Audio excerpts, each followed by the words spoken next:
It's episode 421 of the Locked On Texas Rangers podcast. I'm your host, Brice Paterik. Today, I am starting my series on the top 30 Rangers prospects of the year. It will lead us all the way into spring training. By then, there will be baseball happening, all kinds of that good stuff coming up on this episode of Locked On Rangers. Let's get into it.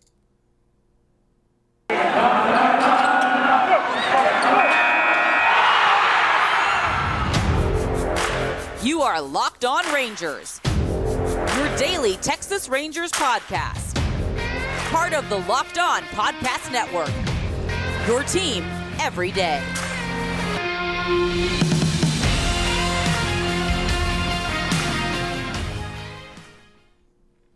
Happy 2022, listeners. You are Locked On the Texas Rangers. I'm your host, Brice Paterik. This is now year 4. It's year 4 of doing this podcast for you. Hope you all had a safe and fun New Year and holiday season. But first, thank you guys so much for making Locked On Rangers your first listen of the day. Hopefully first listen of the year. I don't know, maybe listen to some other podcasts. Maybe listen to this podcast earlier in the year. That's fine. That's great. As always, if you aren't already, go ahead and follow me on Twitter at Brice Paterik. Follow the show at Locked On Rangers, and subscribe on YouTube if you aren't doing that already. We are at, I believe, 452, maybe-ish YouTube subscribers as I am recording this. The goal is to get to 1,000 by opening day. I think we can do it. I think we can get there. If not, then it'll be a huge failure and I'll have a lot of egg on my face, but that's fine. I'm willing to put some egg on my face to achieve some big goals in 2022. Let's look at this farm system. I always love doing this every year. Last year, I only did 20 prospects. I don't even know if I did it in 2020 to start 2020. I think I might have when there was a bazillion days of nothing and no baseball going on. But, you know, it's always one of my favorite series to do every year, and I didn't get Grant's help on this. I haven't even asked him to check off on my list, so we'll just have his reactions live with all your reactions live, and so he can call me buffoon live on air, as you might be doing when I do this. But today, I'm just going to be doing an overview, and along with 5 honorable mentions that aren't quite in the top 30, but I believe definitely deserve to be mentioned. This system is in so much better of a state than it was a year ago, or especially 2 years ago. There have been some key trades, including the likes of, Mike Minor and Lance Lynn and Joey Gallo and all those other good guys along with Kyle Gibson, and a couple of pretty decent drafts. The Rangers have had very high picks in, and I think they have nailed those picks, and those have been critical because if at the beginning of when I was doing this podcast, there was not a whole lot of hope on the horizon in the farm system. The young guys were kind of up. It was basically Joey Gallo and Nomar Mazara and Ruben Odor, and those guys, well, they aren't with the Rangers anymore, and the Rangers needed to rebuild that farm system. They had a lot of work to do over the past few years that I've been doing this podcast, and they have done a really good job of replenishing that farm system. There's still quite a few issues with this farm system. It's not one of the best in baseball. I believe it's around the top 10 consistently. It's at least in the top half. I think it's about one of the top 10 systems in baseball because of the extreme amount of depth, and that's important. And the Rangers haven't really had that as much in recent years. They still lack some star talent at the top end. There's some guys that are stars. They have a couple of them, but not a whole bunch of guys that are those lottery tickets like, ooh, man, if everything breaks right, this could be a perennial all-star in the big leagues. They need to work on acquiring that, and obviously they're going to have a chance at it with their number 3 overall pick next year, and they need to really nail that pick if they want to continue to keep pushing this window forward. Spending big on the 2 big free agents that they did and a couple of the other not as big free agents they did is huge. It's great. They still have more work to do to be okay this year. At this point, I think there's still a team with a losing record. And even if you add a couple more guys, they might still be a team with a losing record fighting for 500, which is okay after a 100-loss season. It happens. But this farm system is just so encouraging, and from the days when I started caring about baseball, getting really intense into the farm system, into the depths of all that, especially in 2014, this system was loaded with guys, top-end talent, star potential, depth of stars, and it's been pretty barren with all the trades to keep the window open a little bit longer than they probably should have, but I don't blame them for trying to keep the window open while Adrian Beltre was there. But man, this system is in so much of a better place than it was even 2 years ago and even from a year ago. Even, before the trade deadline, before July of last year. This is a great place to be, and Raiders fans should be very happy about where this farm system is. Now, let's take a little bit of a look of the big guys who are no longer on this list anymore. We are lacking Dane Dunning, Leody Taveras, Anderson Tejeda, Hans Kraus, Joe Palumbo. Also, Sherten Apostle. I'm just going to go ahead and tell you he's not on this list this year. He had an absolutely horrible 2021. A couple of guys who were pretty high up on my list last year had really just terrible 2021s, and it knocked them off the list. I mean, Tejeda had just about as bad a season as you can have. It was failure at every single level, and I feel like the Rangers did a disservice to him trying to call him up early. I get it why they did it. I don't agree with it. I didn't agree with it at the time, but it ended up kind of throwing a huge monkey wrench in his career, and now he got cut from. He couldn't even make a minor league invite with them, and he is with, I believe, Oakland. Dane Dunning graduated. Leody Taveras graduated. It's going to be a huge year for him. I honestly have no idea where I'd rank him on this list. That's why I'm kind of glad that Leody graduated, because I don't know what the heck I would do with him if I had to rank him on this list of top 30 Rangers prospects. Hans Kraus is gone in a trade. Still irks me to this day. Fine, I'll be fine. I won't be, but we'll move past it. Joe Palumbo is now a member of the San Francisco Giants, so yeah, things did not go well for him either. Brock Burke, I honestly don't even know what the deal is with Brock Burke. I think he might still be a minor leaguer with the Rangers. I honestly don't know what happened to him. I mean, I know what happened to him, but I don't know what's happening to him now, because he is not consequential with this Rangers future because of all the things that have happened to him over the last few years, which is just a real darn shame given how much talent and potential he has. I hope he figures it out somewhere, but it's just was really, really rough for him. Now, on this list, I have 11 right-handed pitchers, 3 left-handed pitchers, 2.5 corner infielders. One guy could be a corner infielder, he could be a middle infielder, or he could play somewhere else. 7 full-time middle infielders, plus 2 guys that can kind of go either way. There's no catchers on this list, which tells you that Sam Huff is not on this list after, again, having an incredibly rough 2021. I really thought about having him right at the end of this list, but there are 30 guys that I feel really good about, which is saying something. I didn't do 30 guys last year, not because I couldn't, but because there weren't 30 guys that I felt like earned being ranked. So this year, me doing 30 guys, well, let's phrase that. Me ranking 30 guys is a good sign about where I feel this farm system is. But there are also 5.5 outfielders. Now, let's go ahead and get into these honorable mentions. They are very honorable, and I think that they are worth mentioning. But first, I want to tell you guys about Built Bar.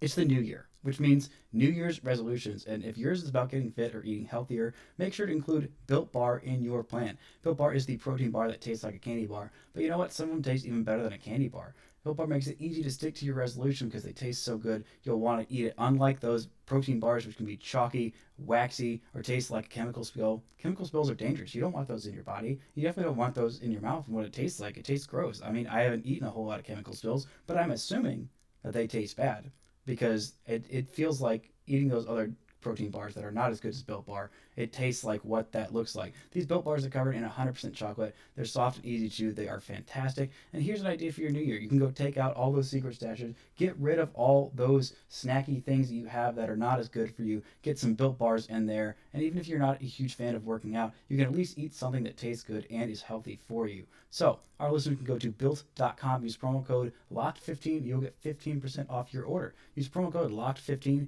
for 15% off at built.com. Now, I have 5 honorable mentions to mention in this honorable mentions section. How many times did I say honorable mentions in a 2-minute span? The first one is a guy who was on my list last year. He didn't have that great of a year, but I still feel really good about him. It wasn't like a travesty of a year, but it just wasn't a great year. He's a former 3rd-round pick of the Rangers. A guy who plays third base, shortstop, and second base, mostly a shortstop. I believe he's a legit shortstop. He's still very young. He's still 21 years old. This is Jonathan Ornelas. He's a guy who was drafted out of Raymond S. Kellis High School in Glendale, Arizona. He had a couple of pretty good seasons in 2018 and 2019. He was in the rookie league in 2018 and 2019. He had a pretty solid season, not as great, but still solid for his age, being in the low A Hickory League at the time, playing 113 games as a 19-year-old, where he's 2.5 years younger than the average player there. He played this season again in Hickory, which is now high A Hickory, as a 21-year-old, where he is 1.9 years younger than the average player at that league. Again, about similar numbers. The on base was a little bit lower, slugging percentage was a little bit higher, which you would expect with getting 2 years of muscle as opposed to your 19-year-old body. You have your 21-year-old body. He played 94 games this year, only had 8 home runs, 4 triples, 18 doubles, had an on base of 310, slugged 394 while playing a legit shortstop. I think that is worth mentioning. And if this were last year, he definitely earned being in the top 20, even without a 2020 minor league season. He did some good stuff, and he is still so young. I think he's probably going to be at Hickory again because he still has some stuff to work on. You like to see his numbers be a little bit better. But again, he's still going to be younger than the average player by about a year next year if he stays in Hickory. So that is some encouraging stuff.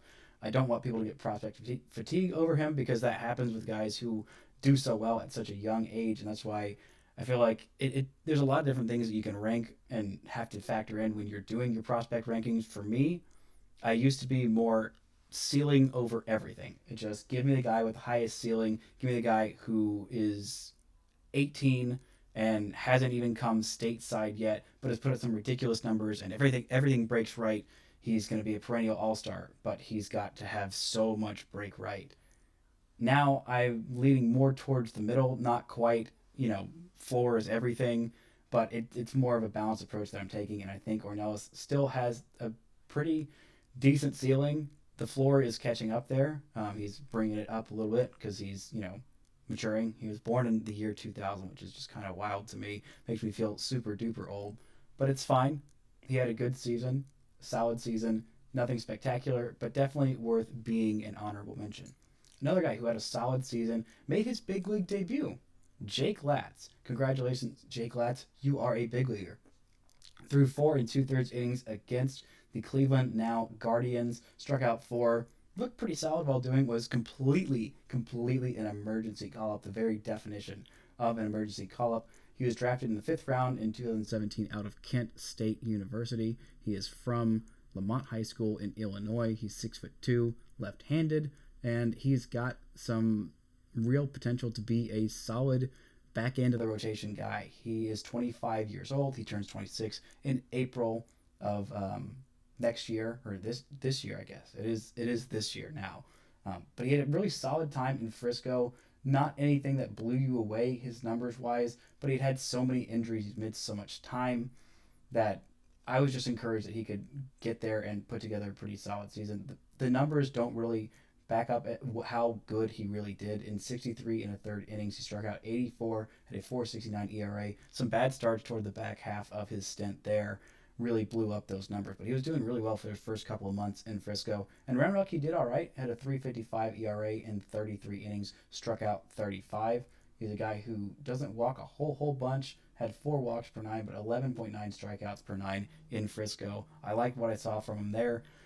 It's going to take some time for him to get ready, but he doesn't really have a whole lot of time. I think he might end up being a long reliever, but I think this guy's he is a big leaguer. He's made the big leagues, and I liked what I saw from him, so I just think he's worth an honorable mention. I don't think he's a top 30 Rangers prospect, but again, solid season, made his big league debut, and from now till the end of time, no one can say that you're not a big leaguer, Jake Latz. Congratulations. Another guy who was right on the fence for me. I really like this guy. His name's Blaine Krim. He was a first baseman he's listed as first baseman / third baseman / relief pitcher. I don't think he's going to be pitching. I also don't really think that he's going to be playing third base that much. He's a guy who, if you're a first baseman, your bat's got to carry you. And this guy, his bat absolutely carried him. He was born in Mobile. The Rangers drafted him out of Mississippi College in Clinton, Mississippi. He is 24 years old. He turns 25 in the middle of June next year. He's listed at 5'11", 200 pounds. He is a right-handed thrower, right-handed hitter. This guy absolutely mashed this year between two levels. He was in Frisco and also in Hickory, and he is also in the, I believe this is the Puerto Rican Winter League right now. He played 25 games, has a 1,078 OPS. That's 3 home runs, 8 doubles, 1 triple in 110 at-bats. That's some pretty good stuff for his Winter League numbers. He split the season between Hickory and Frisco. Frisco, he was about league average for his age. He had an 856 OPS in 148 plate appearances. That's 35 games in Frisco. Did a little bit better in Hickory, in the advanced Hickory, 73 games, 304 plate appearances. He had 20 home runs, so he finished the regular season with 29 home runs in his minor league season in 108 games. That's some solid numbers. And his triple slash line in Hickory, in exactly 300 batting average, on base of 372, and a slugging percentage of 589. That's a 931 OPS. For those of you doing the math at home, he also had 10 doubles. This guy has some legit pop, and I'm always very cautious to rank these guys in the top 30. I mean, I did it last year with Curtis Terry, and look at what happened there. He had a really, really incredibly rough season with the Rangers at the big league level, despite having an excellent season in AAA. Even when he went back to AAA, things did not go well for him. So he is a former 19th round pick. So literally there were no expectations on this guy. It's just like, hey, this guy can hit. Let's see if he can keep hitting at a bunch of different levels, and he could. So good on you, Blaine Krim. Let's see what we can do next year at the AA level. But we're going to take a quick break when we come back. Going to talk about the other honorable mentions and another big look at what this farm system has to offer coming up right after this. Now, the next guy on my list is a guy who has played several of the outfield positions. He was kind of under the radar. He's a little bit older. He had a really weird season. And by weird, I mean he had a really good season at one level and a really, really bad season at the other level. But the season where he had a bad level, I only played 15 games there. He had kind of a shorter season. He only played in 63 games total this year. He is 22 years old. He is an outfielder. His name is Miguel Aparicio, a guy who I've been hearing about for a while. Actually got to see a little bit of this year, and I really liked what I saw from him. Now, he is 22 years old. He was born in March of 1999. It's still wild to me that people born in 99 are as old as they are, but that's how time works, so I should just shut up and get over it. He's a left-handed batter, throws left-handed as well, listed at 6 foot, 165. I think he's a little bit heavier than that. He was signed out of San Carlos, Venezuela, and he's a guy who hits for a lot of power. Plays a little bit of center field, mostly a corner outfielder at this point. Not a whole lot of center field this year. He played 93 games in center field with Hickory back in 2019. This year he only played 10 games in center field with Hickory. And in Frisco, he did not play center field at all, which, again, makes sense because Bubba Thompson is there. So he was not going to be playing center field. But this year, in 48 games in Advanced A, Hickory as a 22-year-old, where he was a full year younger than the average player, had a 274 batting average, 366 on base, and a 567 slugging percentage. That's a 934 OPS. That is really solid numbers from him in 48 games or 192 plate appearances, if that's how you like to measure your time. He had 12 home runs, he had 8 doubles and 2 triples, 18 walks to 14 strikeouts, but a 366 on base is pretty solid for a 22-year-old at Hickory. Now, let's look at the bad. The Frisco numbers were just straight up bad. 15 games, 41 plate appearances, did not have any home runs, struck out 12 times, just 1 walk, a triple slash line of 179, 195, and 256. That's a 452 OPS, which was not great, but again, it was 15 games, so I'm not going to put a whole lot of stock into it. But this was his breakout season by far. He did very well in the Venezuelan Winter League in 2016-17 as a 17-year-old with an 833 OPS. But he's been a guy who's been kind of under the radar because he hasn't really performed at any level like the Rangers really wanted him to. He did fairly well, a 728 OPS in 2019 as a 20-year-old. That was 445 plate appearances. But his on-base was under 300. He slugged just 431. This year, in Hickory, the Advanced A, he did a lot of work in 2020 because his improvement was staggering from 2019 to 2021. He is 22, so he's a little bit older, got a little bit more power in him, and I really like what I saw. The Rangers talked a whole bunch about him. I feel like I've heard about him for quite a while, and he hasn't really ever performed to the level the Rangers were expecting him to. This year, in those 48 games for Hickory, he looked great. Now, the Frisco stint wasn't great, but we'll see what he does next year. He's got some time. Obviously, this guy is improving, and that is what you really love to see. Love to see guys improving at every level, not just, oh, hey, they had some really great breakout year in some very, very low minor league level and then didn't improve at all. That's not what you want to see at all. What you want to see is guys who are steadily, consistently improving at every single level and being younger than everyone else in their league. That is what you love to see, and that is what he has done.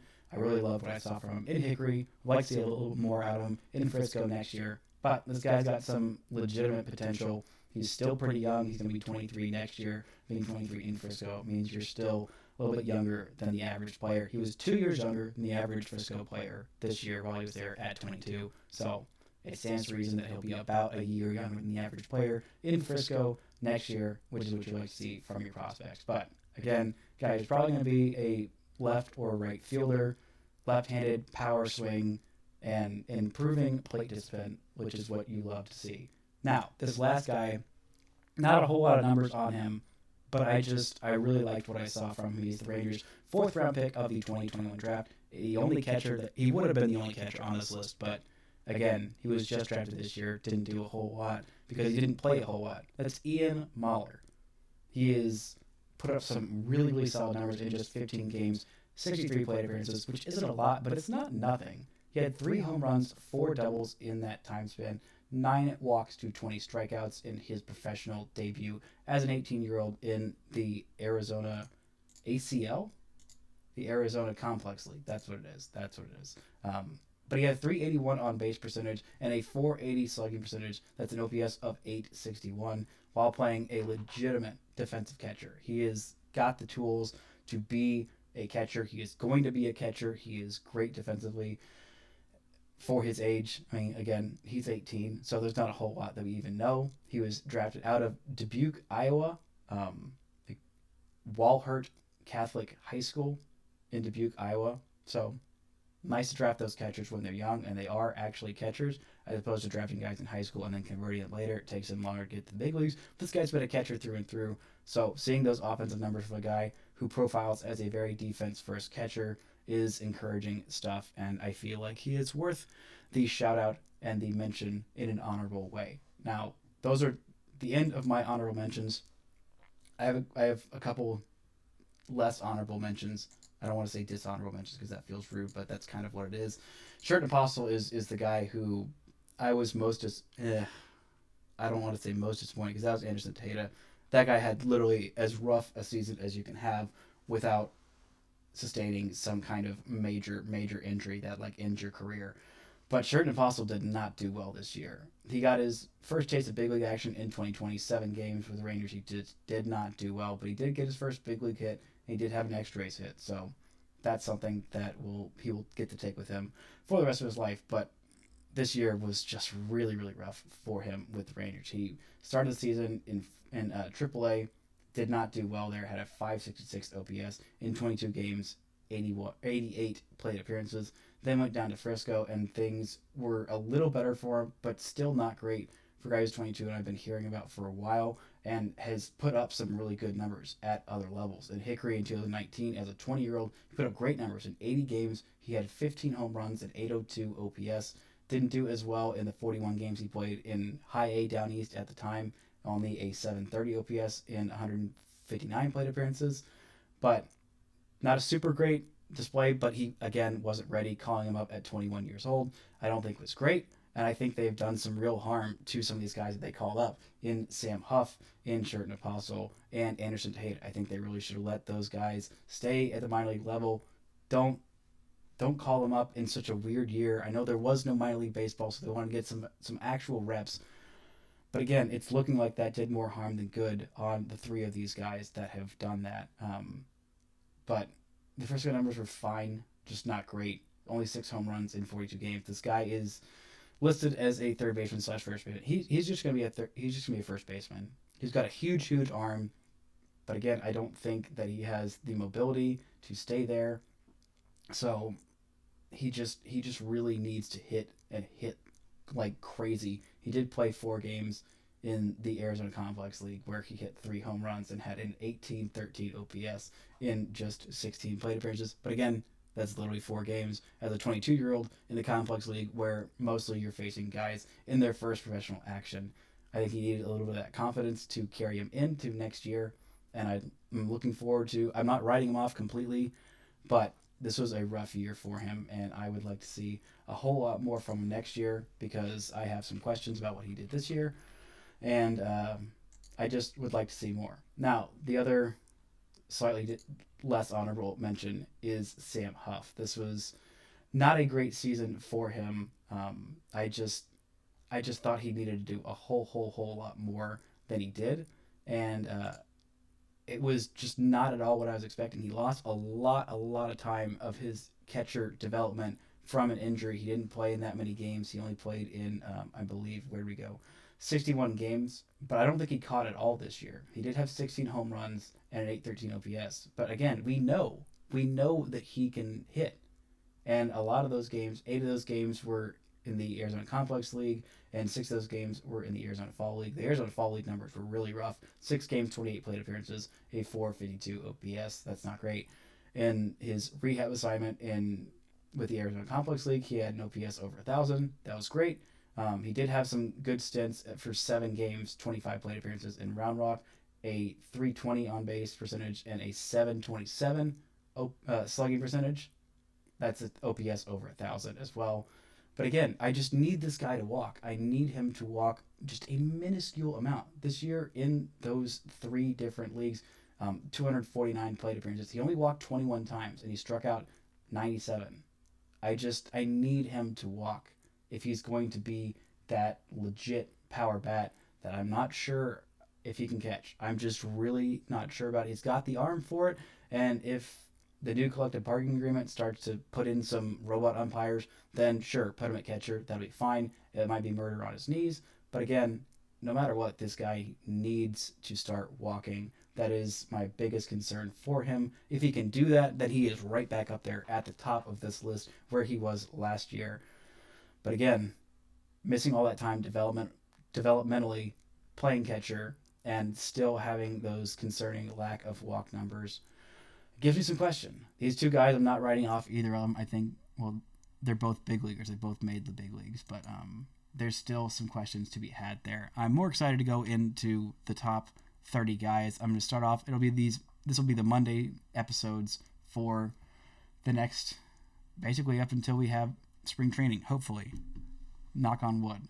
Players and management are meeting, I believe, this week. I don't know how significant the talks will be, but my guess and my hope is that around the middle of January is when they'll start figuring things out. Then the hot stove will start heating right back up. There's still a whole lot of players to be signed. Clayton Kershaw still has yet to make his decision. He spent some time back home in Dallas, and maybe being in Dallas makes him think, oh, you know what, I want to stay here, and the Rangers can go sign him.